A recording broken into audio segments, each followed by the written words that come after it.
Assalaamu alaykum warahmatullaahi wabarakaatu. Hordoftoota sagantaa Fatwaa Afaan Oromoo. Hayyama Rabbiitiin sagantaa waa'ee soomanaa kutaa sadaffaadhaan walitti deebinee jirra. Gaafii jalqabaa akkana jetti. Ramadaana keessa of tuttuqee maniyyiin irraa ba'e. Dubbiin tun akkami? Tan jette yoo taatu balballoomni gaafii tanaa yoo maniyyiin narraa bahe ramadaana keessa qaama kiyya tuttuqee jennaan narraa bahe maaltu narra jiraa?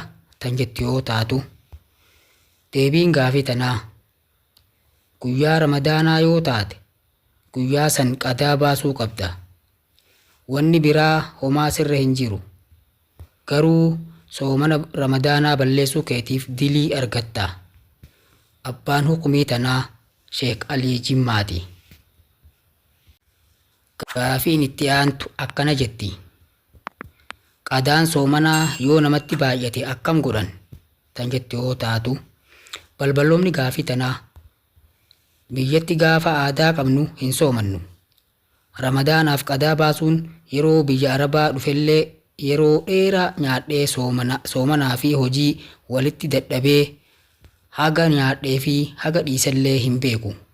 Dubbiin tun kara shari'aatiin akkam? Tan jette yoo taatu deebisaa gaafii tanaa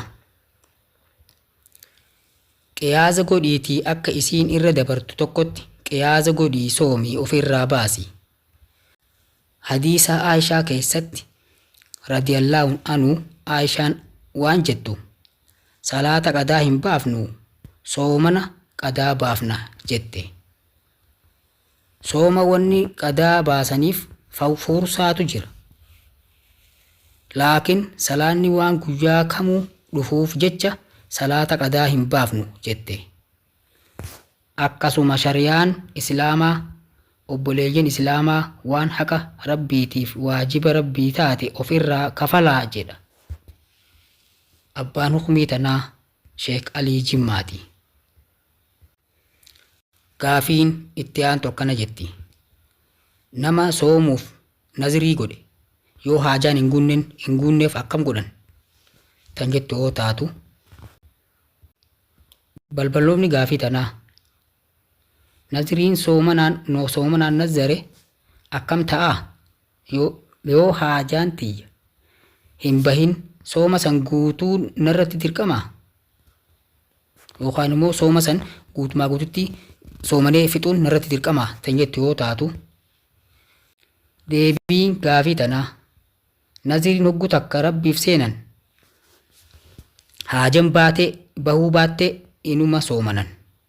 Naziriin Rabbii deeyniidha, guutuun dirqama. Abbaan hukumii tanaa Sheek Alii Jimmaati. Sagantaa teenya tanarraa asumatti dhaabna.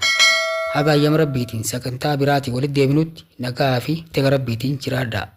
Assalaamu alaykum warahmatullaahi wabarakaatuh.